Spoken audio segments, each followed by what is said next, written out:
Yogyakarta, kota budaya dengan ribuan cerita.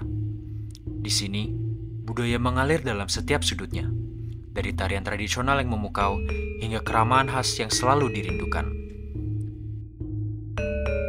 Di balik senyum dan keramahan masyarakatnya, ada banyak cerita yang jarang terdengar. Cerita tentang perjuangan mereka yang hidup di tengah gemerlap kota Yogyakarta, tentang harapan yang tersembunyi di balik kesederhanaan, dan tentang perjuangan yang seringkali tak terlihat. Dan inilah cerita mereka. Ya, aku dulu tuh bekerja sebelum COVID bekerja di bakpiaku, di produksi bakpiaku. Karena COVID kan saya dikeluarin dari kerjaan karena kan pengurangan tenaga. Habis itu kan saya udah nggak ada pekerjaan. Habis itu kan saya bingung mau kerja apa. Saya punya ide, oh iya ya saya tuh bisa nari gini, nari kesenian Jawa, wayang orang.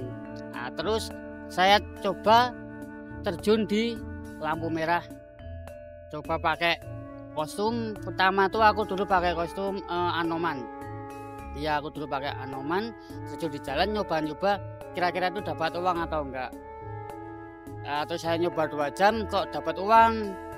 Terus saya coba lagi sampai sekarang alhamdulillah keluarga tercukupi dengan pekerjaan saya sebagai pengamen jalanan. Saya dulu kan ya sekolah di SMKI. Ya SMSR, jurusan kesenian, seni tari. Kalau pendapatan tuh enggak pasti, Mas. Ya enggak pasti ya. Kadang ya seharinya itu ya 200, kadang ya 150, kan nggak pasti. Namanya aja orang ngamen kan nggak pasti, Mas. Sekarang dapat berapa, besok dapat berapa, nggak pasti. Kadang ya 100 gitu. Ya kalau masalah seneng, saya kan bisa menghibur para pengendara. Senengku ya kan, kalau susah aku kalau ada Satpol PP itu saya susah. Terus apalagi kan ini musim hujan.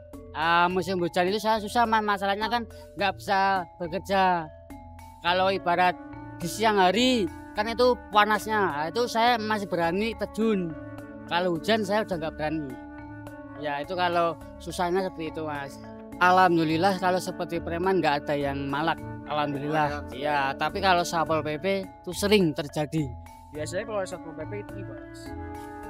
Ya pertama-tama dibilangin dulu, diperingatin. Kalau diperingatin nggak mau denger ya udah dibawa ke panti sosial, dinas sosial.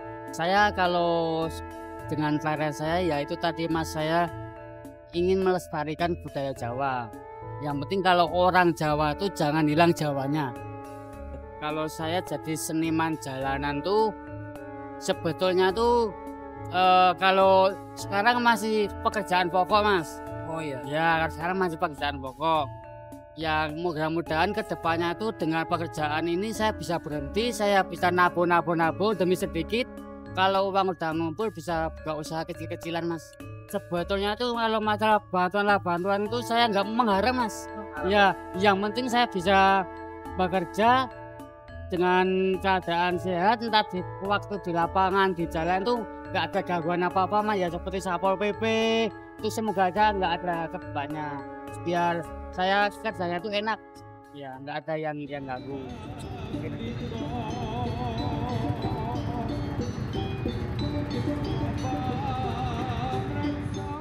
Ya, saya Abi Widianta, dosen di Departemen Sosiologi Fisispol UGM. Relasi sosiologi ekonomi dengan sektor informal ini terlihat dari beberapa perkembangan dalam masyarakat menuju masyarakat yang modern. Sebetulnya terlihat ada gap di antara sektor informal ini dengan sektor formal dari ekonomi modern. Nah, yang perlu kita baca dalam konteks Jogja hari ini, kita mesti membaca sebuah kondisi ekonomi makro yang itu sangat liberalistik.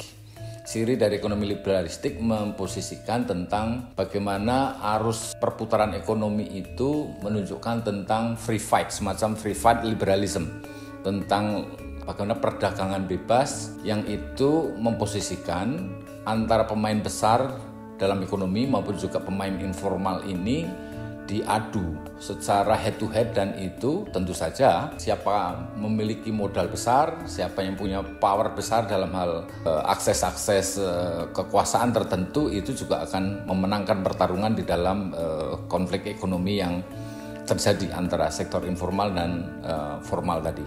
Kalau konteks Jogja, selain memang Jogja sebagai kota yang dikenal sebagai kota budaya, dan ini juga perlu dilihat kembali bahwa Jogja juga menjadi kota istimewa yang secara khusus punya dana keistimewaan, di mana seluruh seniman yang hari ini sebetulnya berkarya bertarung juga untuk memperebutkan akses pendanaan dana istimewa itu, dan itu tentu saja hanya mereka yang punya kelembagaan formal yang bisa mengakses itu. Artinya formal dan informal ini sangat menentukan. Dia akan bisa bertarung di dalam pasar kesenian yang kemudian dia geluti atau tidak. Nah, bagi mereka yang punya kapasitas berkesenian sekaligus juga punya lembaga-lembaga formal yang bisa digunakan untuk mengakses dana AIS misalnya, yaitu jelas pasti akan bisa survive. Tetapi bagi mereka yang tentu dengan skill rendah, dengan jejaring mungkin relasi-relasi yang juga tidak banyak, tentu itu membuat mereka akan semakin tersingkir. Ketika mereka sampai berada di level jalanan itu sebetulnya menunjukkan kelasnya. Bagaimana ini adalah kelompok yang terdepan dari pertarungan yang sebetulnya mungkin kalau di Jogja ada panggung-panggung yang mungkin lebih bergengsi, apakah di hotel-hotel dengan rumah makan dan lain sebagainya. Tapi kenapa di jalanan? Berarti mungkin kelompok-kelompok ini terlalu banyak. Dan tentu saja itu ke dimensi ketika mereka akhirnya terlempar ke jalanan sebagai seniman jalanan, barangkali itu bisa dimaknai bahwa itu juga bagian dari keterlemparan dari pertarungan ekonomi liberal tadi. Kalau secara ideal kita bisa merumuskan bahwa itu bisa dirancang, bisa ditata kelola dengan manajemen yang itu bisa memberikan affirmative action. Jadi ada semacam kebijakan politik yang memang memprioritaskan bagaimana mereka juga punya kapasitas sesuai dengan bidang kesenian yang mereka geluti. Di situ juga dijumbuhkan dengan kebutuhan-kebutuhan yang memang membutuhkan kemampuan mereka untuk kemudian ditampilkan sebagai performance arts dan lain sebagainya. Sektor informal tidak akan pernah bisa dikenali oleh rezim pemerintah. Karena dia tidak punya data, maka ya hampir bisa dipastikan mereka tidak akan teridentifikasi dan tidak terdata sebagai sebuah kelompok yang menjadi beneficiaries kalau nanti dia akan menjadi penerima manfaat. Nah, mestinya kita dorong, walaupun ini juga sulit untuk membuat mereka formal itu bagaimana caranya, karena untuk menjadi formal itu butuh kompetensi tertentu yang kemudian menjadi basis validasi bahwa ini memang layak, ini memang semacam proper untuk mendapatkan derajat tertentu, kualitas tertentu yang itu dibutuhkan oleh pasar ya. Sektor informal membutuhkan prasyarat yang rigid, tetapi orang-orang di sektor informal sendiri tentu tidak semuanya akan bisa engage di dalam persyaratan yang dimungkinkan agar mereka bisa masuk di sektor formal. Pemerintah Indonesia selalu jatuh di dalam persoalan yang sama dan berulang-ulang, yaitu adalah proses pendataan yang tidak pernah terintegrasi di level apapun. Sehingga ini menjadi persoalan sangat serius. Informalitas yang menjadi formal itu memang membutuhkan prasyarat yang tidak ringan, tidak sederhana, karena manajemennya juga membutuhkan sebuah basis data yang kuat dan terintegrasi tadi. Jogja adalah kota budaya, tapi di sudut-sudut lampu merah ada cerita perjuangan para seniman jalanan. Mereka adalah penjaga tradisi, pencipta seni, dan pejuang hidup.